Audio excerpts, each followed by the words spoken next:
meu nome é Anaífia Boá e hoje nós vamos falar aqui no MBA em Gestão em Saúde sobre transformação digital. Eu sou dentista, formada aqui na Universidade Federal em 2004, mas há bastante tempo, depois de 20 anos de atuação hospitalar, eu me encantei pelo mercado de saúde, pelo mercado de digitalização e transformação digital em saúde. E hoje eu vou levar vocês numa viagem em busca de o que é essa transformação digital.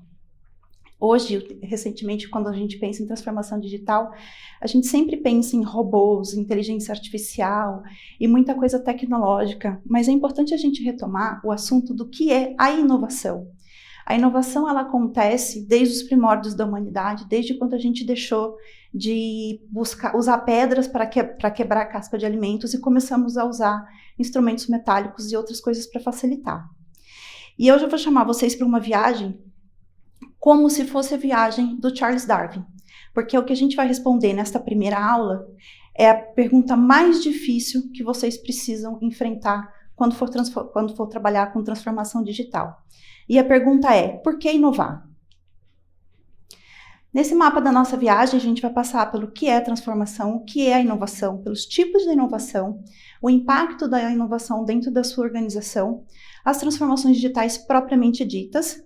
E aí a gente vai passar um pouquinho pelo Startupês, que é essa língua que veio junto com o movimento de inovação, que a gente começa a escutar muito estrangeirismo quando qualquer pessoa que trabalha com inovação usa frequentemente. E por fim, a gente vai chegar na conclusão do porquê inovar. E inovação? Afinal, que bicho é esse? A inovação, ela é uma implementação de algo novo ou significativamente melhorado que cria valor ou resolve problemas de uma maneira eficiente. Essa é a definição usada pelo Manual de Oslo, que é o manual que começou a traduzir e documentar o que é inovação. Ele é um documento que foi feito pela OCDE e a última publicação dele é de 2017. Pelo Manual de Oslo, a gente pode classificar a inovação como inovação de produto, que é quando você tem uma introdução de um bem ou um serviço novo, significativamente melhorado, em termos de suas características ou uso previstos. A gente pode entender que inovação de produto é quando você inventa, por exemplo, um telefone, um iPhone, ou quando você inventa uma máquina fotográfica digital. Você pode ter também uma inovação de processo, que é a implementação de um método, uma produção ou distribuição nova ou significativamente melhorada. Isso inclui mudanças significativas de técnicas, equipamentos ou softwares. A gente pode entender essa inovação de processo se a gente pensar como foi a produção industrial antes e depois do desenho fabril de Ford. Todo mundo fazia produção industrial de uma forma e depois veio Ford e produziu esse conceito de produção industrial linear. A gente pode ter também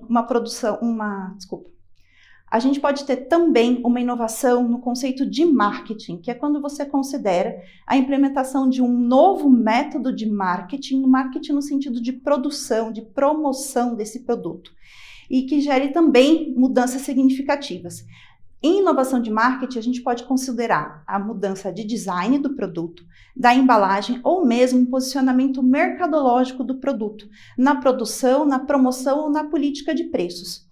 Aqui a gente pode imaginar uma clínica popular de um produto que antigamente era oferecido sempre para uma classe A.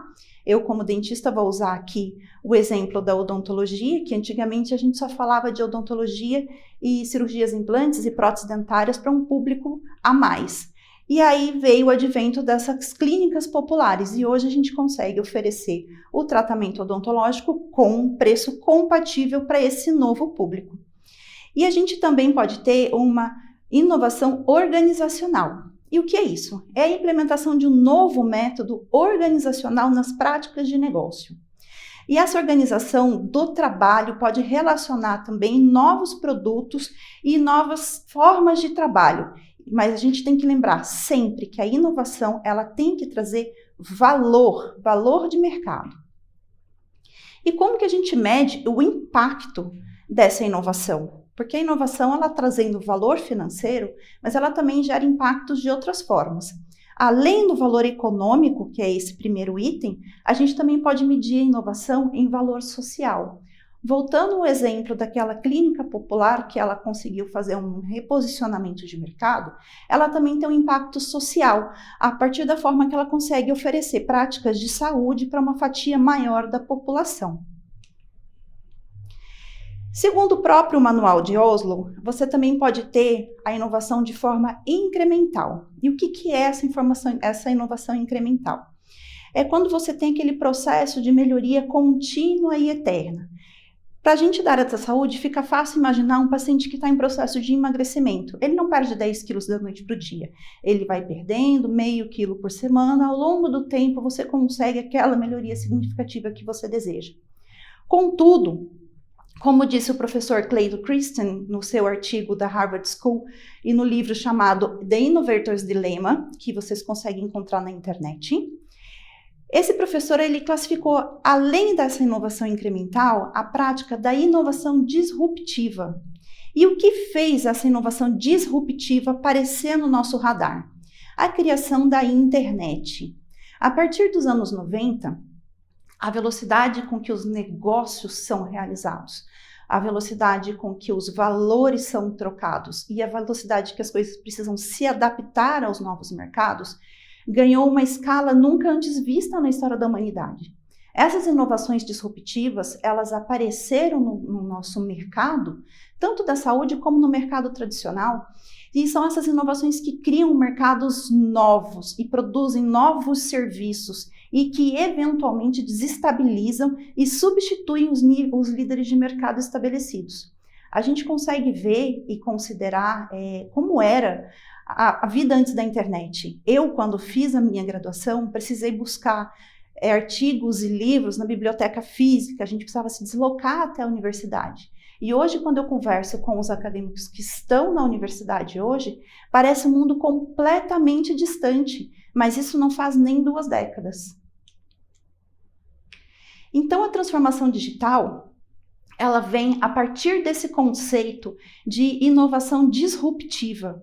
A inovação tradicional ela vinha acontecendo de forma gradual e a partir da inovação disruptiva a gente tem o conceito de reimaginar os processos e procedimentos envolvidos nas rotinas das organizações.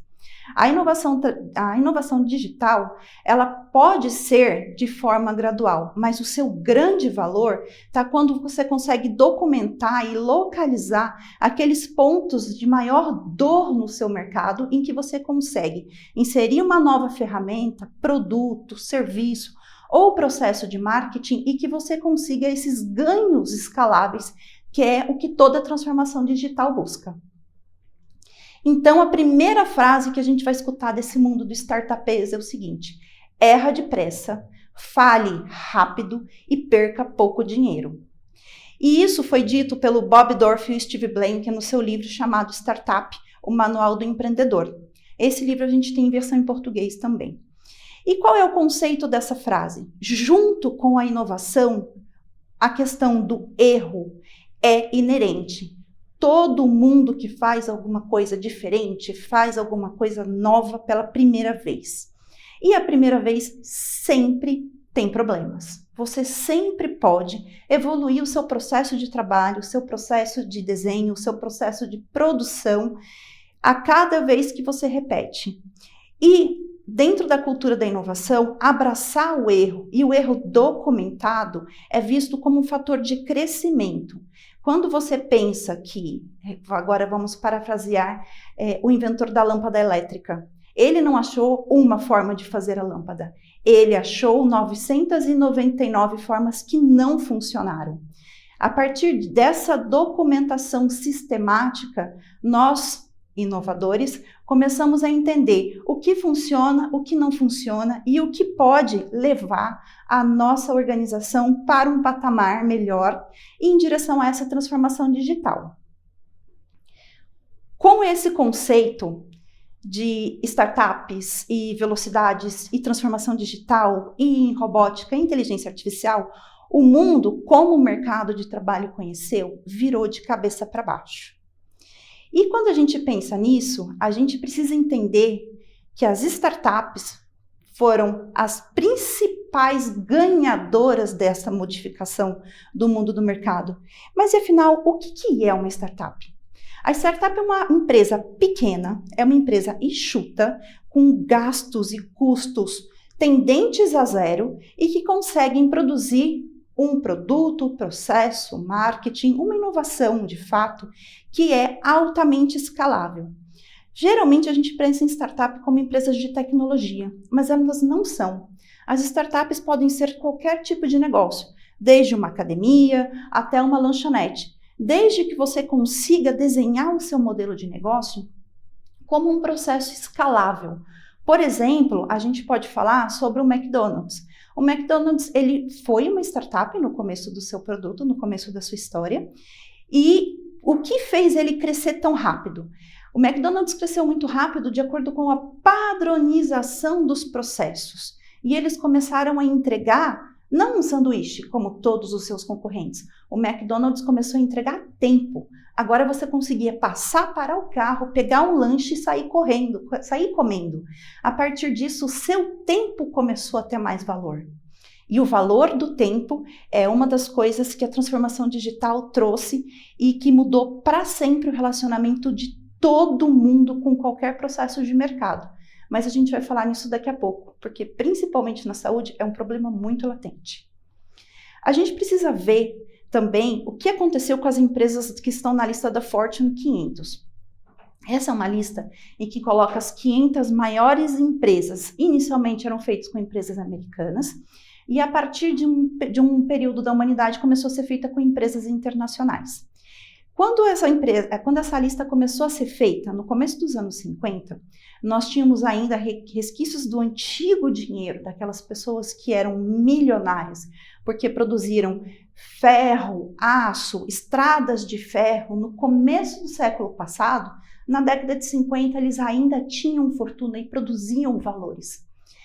Na década de 50, a gente começou a ter essa mudança com foco em inovação, nesse período pós-Segunda Guerra, nessa reestruturação da Europa, do Japão, e o que a gente começou a perceber foi um declínio dessas empresas que não estavam testando novos produtos, em detrimento dessas empresas que estavam fazendo inovação.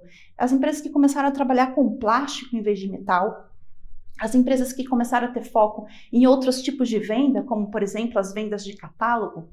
E a gente começou a perceber o avanço dessas empresas da Fortune 500, começou a cair essas empresas mais tradicionais e começou o ganho desse novo mercado.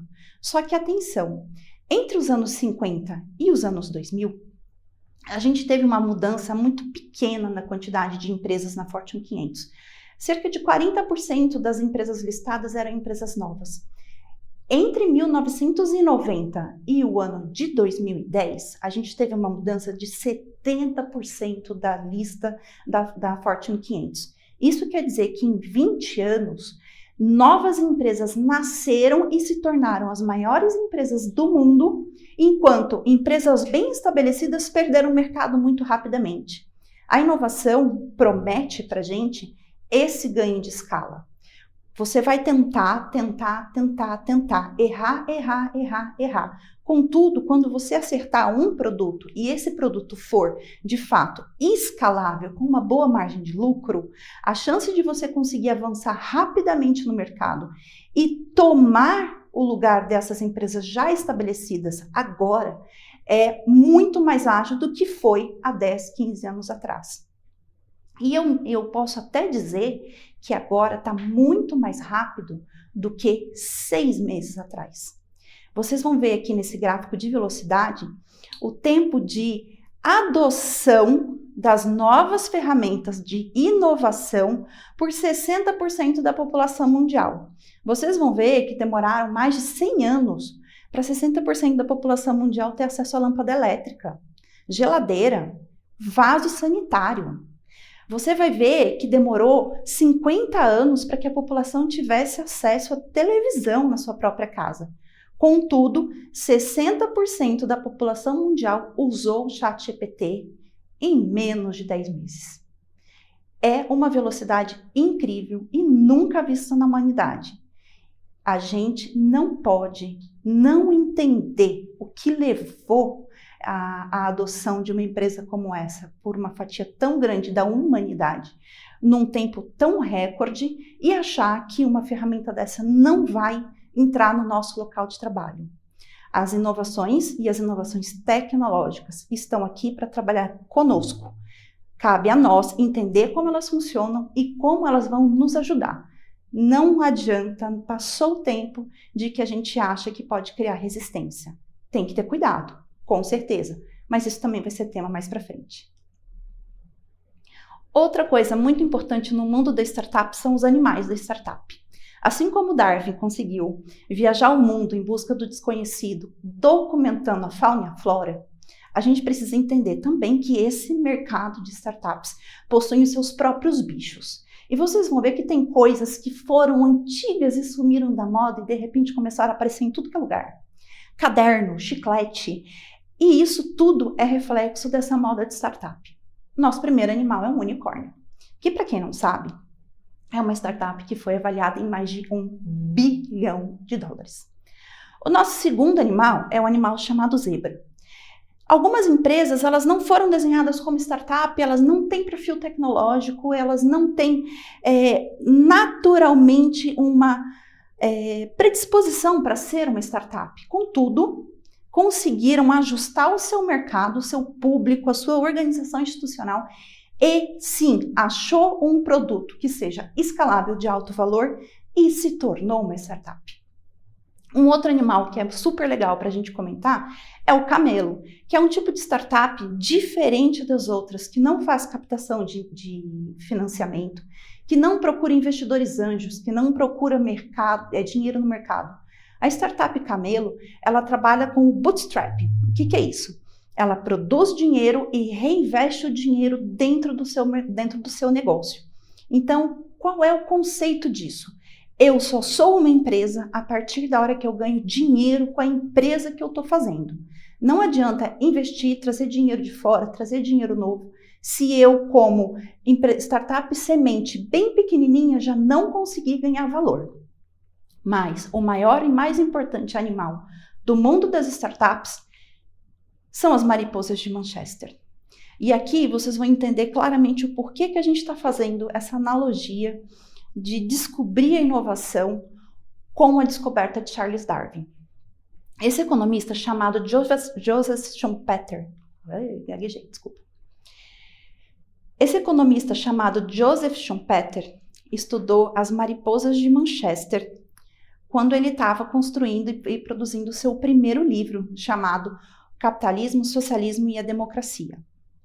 Nesse livro, ele começou a perceber uma história que era relatada muito na região de Manchester, que era a existência de uma espécie de mariposa que tradicionalmente era branca e que raramente acontecia a espécie escura.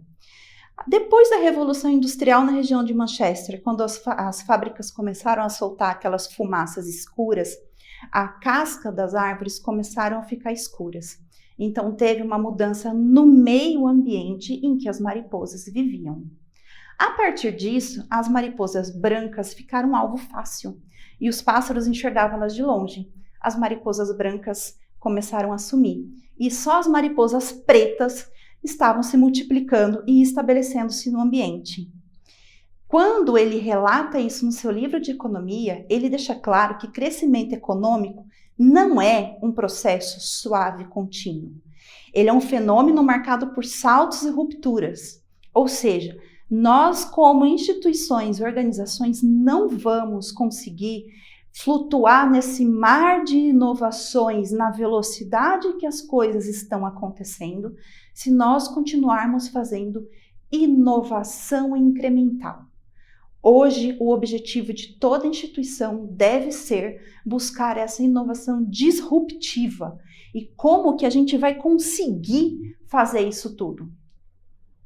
Voltando a Schumpeter, ele conseguiu construir nesse livro uma relação que fica muito fácil para nós da área da saúde entender. A princípio, todo mundo da saúde gostava de biologia, pelo menos essa era a minha verdade.